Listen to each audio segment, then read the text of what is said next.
Picture this. A quiet suburban home in Ohio. A mother, hardworking and devoted, trusts the two people closest to her heart, her teenage daughter and her husband of 8 years. But behind closed doors, these two people she loves most are harboring a secret so dark, so twisted that it would shatter everything she believed about her family. What started as innocent conversations between a stepfather and his stepdaughter slowly transformed into something forbidden, something that would ultimately cost a mother her life. Tonight we uncover the chilling true story of how a family's deepest betrayal led to the most unthinkable crime, when love became obsession, when trust became manipulation, and when family bonds were severed by violence. This isn't just a story about murder. It's about how the people closest to us can become our greatest threat. The question isn't just who committed this heinous act, but how a family could destroy itself from within. This is the story of Sarah Coleman, a woman who never saw the betrayal coming. Before we continue deeper into this story, let us know in the comments where you're watching from. We'd love to hear from you. And if you're new here, click on the subscribe button so you never miss any of our upcoming videos. Sarah Coleman was the kind of mother neighbors admired. At 41, she worked double shifts at the local hospital as a nurse, ensuring her family had everything they needed. Her 17-year-old daughter Emma had always been her pride and joy. Honor roll student, volleyball team captain, college-bound with scholarships pending.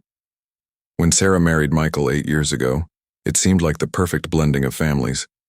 Michael was charming, steady, and most importantly, he treated Emma like his own daughter. But sometimes, the very qualities that make us trust someone are the same ones that blind us to their true nature. It started innocently enough. Michael would help Emma with her homework when Sarah worked late shifts. He'd drive her to volleyball practice, attend parent-teacher conferences, and even took her shopping for prom dresses when Sarah couldn't get time off. Emma, who had never known her biological father, craved this paternal attention. Michael seemed genuinely invested in her future, talking for hours about her college plans, her dreams of becoming a teacher. Sarah often came home to find them deep in conversation at the kitchen table, and it warmed her heart to see how well they got along. But behind Sarah's back, those conversations were changing.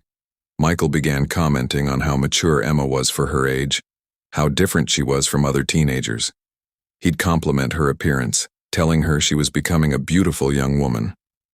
Emma felt flattered by the attention, especially when Michael would say things like, "Your mother doesn't understand you the way I do," or, "You can tell me things you can't tell her." These moments felt special, like she was finally being seen as an adult rather than just a kid. The boundary crossings were gradual. Michael would linger too long when giving Emma a hug goodnight. He'd find excuses to be alone with her when Sarah was at work. He began confiding in Emma about his marriage, telling her things like, "Your mother has been distant lately," and "I feel like she doesn't appreciate what I do for this family."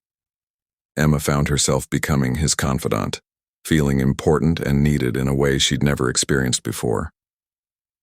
When Emma turned 17, something shifted dramatically. Michael told her she was no longer a child, that she deserved to be treated with the respect of a woman. Their relationship crossed the line from inappropriate to criminal. Emma was confused and conflicted, knowing this was wrong, but feeling emotionally manipulated by someone she'd grown to trust and depend on. Michael convinced her this was love, not abuse. He told her they had a special connection that her mother could never understand. The secret relationship continued for months. Michael would sneak into Emma's room when Sarah was working her night shifts at the hospital. He convinced Emma that what they had was real love, something rare and special that society wouldn't understand. He bought her expensive gifts, took her to hotels when Sarah was out of town for medical conferences, and constantly reinforced that she was mature beyond her years, that she was his soulmate. Then Emma discovered she was pregnant. The reality of their situation hit like a freight train. She was terrified, confused, and overwhelmed. When she told Michael, his reaction wasn't what she expected. Instead of panic or remorse, he seemed almost excited. He told her this baby was proof of their love, that they could finally be together as a real family. But there was one obstacle standing in their way: Sarah. Michael began planting seeds of resentment toward her mother. "She'll never understand our love," he'd whisper. "She'll try to destroy what we have." He painted Sarah as controlling, jealous, and incapable of accepting their relationship. "She'll call it abuse, but you know it's not. You know what we have is real." Emma, already emotionally dependent on Michael, began to see her mother differently. Where she once saw love and protection, Michael helped her see interference and control. The manipulation deepened when Michael suggested the unthinkable. "We could have a real life together," he told Emma one evening when Sarah was working another double shift. "Just you, me, and our baby. We could start fresh somewhere else, but your mother will never let that happen. She'll never let us be happy." Emma asked what he meant, and Michael's answer would change everything. Sometimes people have to make hard choices for love. Sometimes obstacles need to be removed. Emma was horrified by the suggestion, but Michael was patient, persistent. He spent weeks normalizing the idea, making it seem like the only solution to their problem. "Don't you want us to be together? Don't you want our baby to have a real family?" The teenager, isolated from her mother and emotionally dependent on her abuser, began to consider the impossible. If you're following so far, type, "I'm still here," in the comments. This story gets much darker from here. Michael was masterful at psychological manipulation. Over the following weeks, he systematically convinced Emma that her mother was the enemy of their happiness. Every normal parental concern Sarah expressed was reframed as controlling behavior. When Sarah asked why Emma seemed distant lately, Michael told Emma, "See? She's already suspicious. She's trying to come between us." When Sarah mentioned Emma seemed tired and asked if everything was okay at school, Michael said, "She's interrogating you. She doesn't trust you." The most chilling part was how Michael made Emma believe she was an equal partner in their relationship, when in reality, she was a victim being groomed for something unthinkable. He convinced her that at 17, pregnant with his child, she was mature enough to make adult decisions. "We're both trapped," he'd say, "but together, we can be free." Sarah, meanwhile, was noticing changes in her family. Emma had become withdrawn, moody, and secretive. When Sarah tried to have mother-daughter talks like they used to, Emma would shut down or become defensive. Michael seemed different too, more attentive to Emma than ever, but distant from Sarah. When she confronted him about it, he'd dismiss her concerns. "She's just being a teenager," he'd say. "You're reading too much into it." But Sarah's maternal instincts were screaming that something was wrong. She noticed Emma and Michael sharing knowing looks across the dinner table. She'd walk into rooms where they'd been talking, and the conversation would abruptly stop.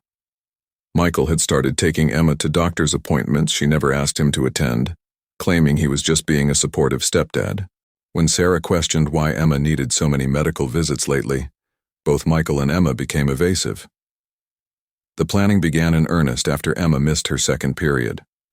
Michael convinced her that once the pregnancy became obvious, their secret would be exposed and everything would be ruined.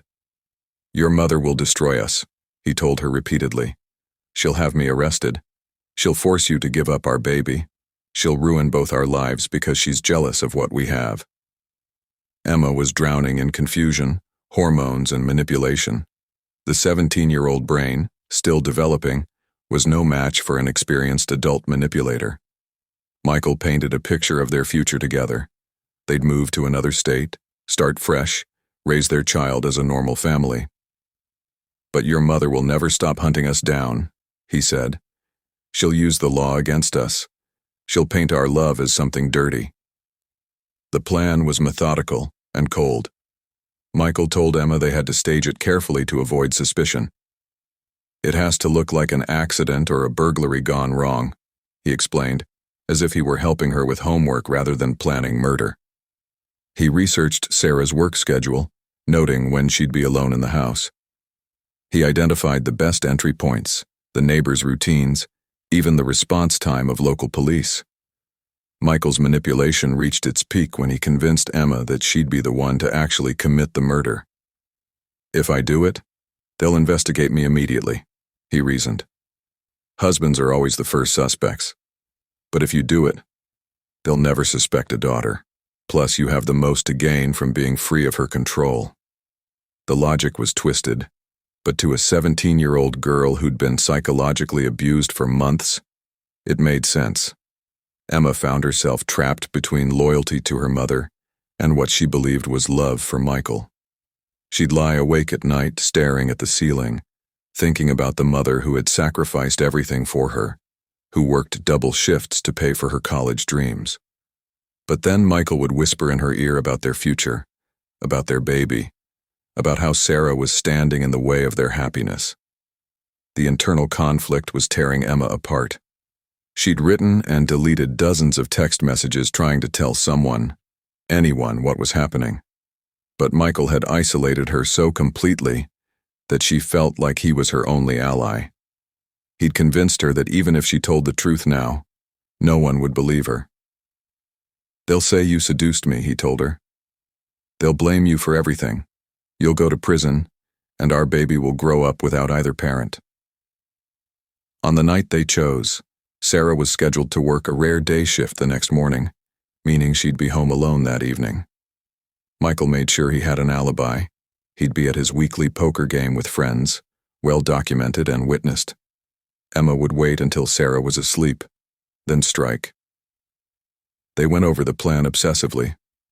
Emma would use one of Michael's hunting knives, make it look like a burglary, then call 911 in hysterics. As the evening approached, Emma was falling apart.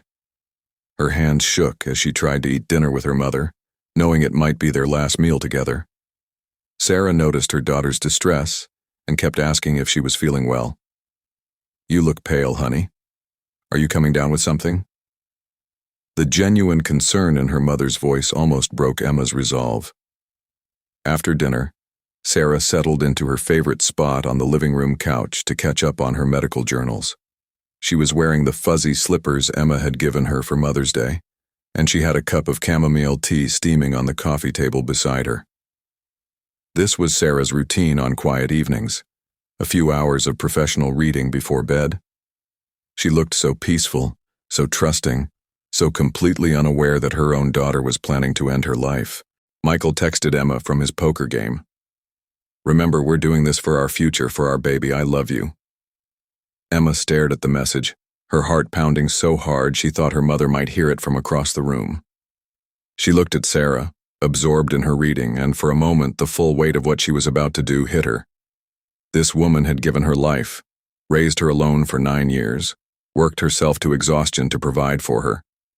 And now Emma was about to repay that love with the ultimate betrayal. But Michael's voice echoed in her head. "She'll never let us be happy. She'll destroy what we have."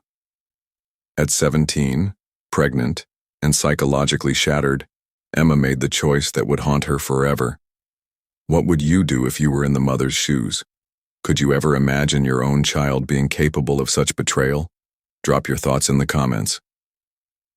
The attack happened just after 10 p.m. on a Tuesday night in March. Sarah was reading in her favorite chair when Emma approached from behind with the hunting knife. The first strike was hesitant, more of a glancing blow that caused Sarah to cry out in confusion rather than pain. "Emma, what are you doing?" Sarah's voice was filled with shock and terror, but also a mother's instinct to protect her child, even in that moment. The sound of her mother's voice saying her name broke something inside Emma. She dropped the knife and collapsed, sobbing uncontrollably. Sarah, bleeding but not fatally wounded, tried to understand what had just happened. "Baby, what's wrong? Talk to me. Whatever's happening, we can fix it together." Even injured and terrified, Sarah's first instinct was to help her daughter. But Emma was beyond reasoning. The months of manipulation, the pregnancy, the psychological pressure, it all came crashing down at once. In her hysteria, she picked up the knife again. This time the attacks were more frenzied, more desperate. Sarah tried to run, tried to call for help, but Emma was younger, faster, and driven by a desperation born from months of psychological abuse. When it was over, Emma stood in the living room covered in her mother's blood, finally understanding the true horror of what she'd done. The woman who had given her life, who had worked double shifts to pay for her college dreams, who had trusted her completely, was gone. And for what? For a man who had manipulated her into committing the ultimate betrayal. Emma's 911 call came at 10:47 p.m. The dispatcher could barely understand her through her hysterical sobbing. "My mom, she's hurt. There's so much blood. Please help her."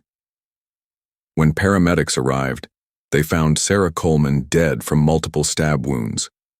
Emma was found in her bedroom, catatonic with shock, still covered in blood. Initially, Emma stuck to the story she and Michael had rehearsed.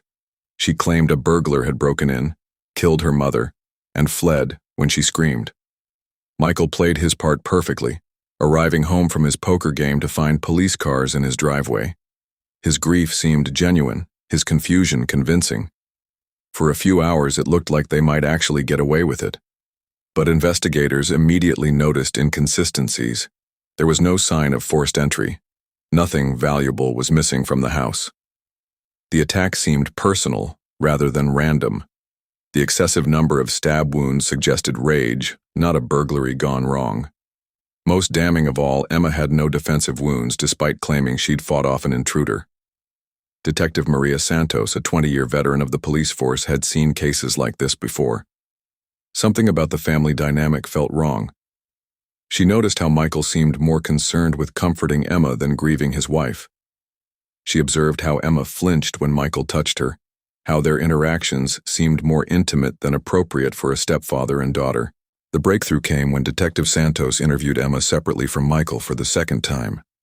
Away from his influence, Emma began to crack. She couldn't maintain eye contact. Her story kept changing in small ways, and she seemed terrified of something beyond the supposed burglary. When Santos gently suggested that Emma might be protecting someone, the 17-year-old finally broke down. The confession came in fragments between sobs and periods of silence. Emma revealed the months of sexual abuse, the pregnancy, and Michael's manipulation. She explained how he'd convinced her that killing her mother was their only chance at happiness together. The full scope of Michael's predatory behavior became clear. This wasn't a consensual relationship between a mature teenager and her stepfather. This was a calculated campaign of grooming and abuse that culminated in murder. Michael's arrest came the next morning. Faced with Emma's detailed confession and mounting physical evidence, his composure finally cracked. He tried to claim that Emma had seduced him, that she'd been the one pushing for her mother's death. But investigators had recorded phone calls between them, text messages that showed the true power dynamic, and Emma's medical records that documented the timeline of abuse. The community was shattered by the revelations. Neighbors struggled to reconcile the helpful stepfather they'd known with the manipulative predator who'd groomed a child into committing matricide. Sarah's co-workers at the hospital were devastated, remembering how proud she'd been of her family, how often she'd talked about Emma's bright future. Emma's pregnancy ended in miscarriage during her first week in custody, adding another layer of tragedy to an already horrific situation. The stress of the arrest, the guilt over her mother's death, and the realization of how completely she'd been manipulated took a devastating toll on her mental and physical health. The trial lasted 3 months. Prosecutors painted a clear picture of Michael as a predatory manipulator who'd groomed his stepdaughter into committing murder. Emma's defense team argued that she was a victim herself, pointing to the psychological abuse and the fact that teenage brains aren't fully developed to handle such manipulation. Expert witnesses testified about grooming behaviors, the psychology of abuse victims, and how teenagers can be manipulated into committing acts they'd never consider under normal circumstances. Michael was convicted on multiple charges, including sexual abuse of a minor, conspiracy to commit murder, and first-degree murder. He was sentenced to life in prison without the possibility of parole. Emma, as a juvenile who was clearly a victim of manipulation and abuse, received a more lenient sentence, 15 years with the possibility of parole after 8 years served. If you're still watching, tell us where you're watching from. We love hearing from you. The case of Sarah Coleman's murder serves as a chilling reminder of how trust can be weaponized and how the people closest to us can sometimes pose the greatest threat. Emma Coleman, now 22, remains in prison, where she's receiving counseling and education. In her rare interviews, she expresses profound remorse for her actions and has become an advocate for recognizing the signs of grooming and abuse. Michael Coleman continues to maintain his innocence from prison despite overwhelming evidence of his manipulation and abuse. Sarah Coleman's legacy lives on through a foundation established in her name that provides education about recognizing predatory behavior and supporting abuse victims. This tragic case forces us to confront uncomfortable questions about trust, manipulation, and the vulnerability of even the strongest family bonds. How could a mother miss the signs of abuse happening under her own roof? How could a 17-year-old be manipulated into killing the person who loved her most? The answers lie in understanding the insidious nature of psychological manipulation and the devastating impact it can have on developing minds. Sarah Coleman trusted completely and loved unconditionally. She paid for that trust with her life, killed by the daughter she'd devoted everything to and the husband she'd welcomed into her home. Her story reminds us that evil doesn't always announce itself with obvious warning signs. Sometimes it wears a familiar face, speaks in loving words, and strikes from within the very heart of our families. Thank you for watching this difficult but important story. If you or someone you know needs help escaping an abusive situation, resources are available. Don't forget to subscribe for more true crime stories that shed light on the darkest corners of human behavior. Until next time, stay safe and remember, trust, but verify.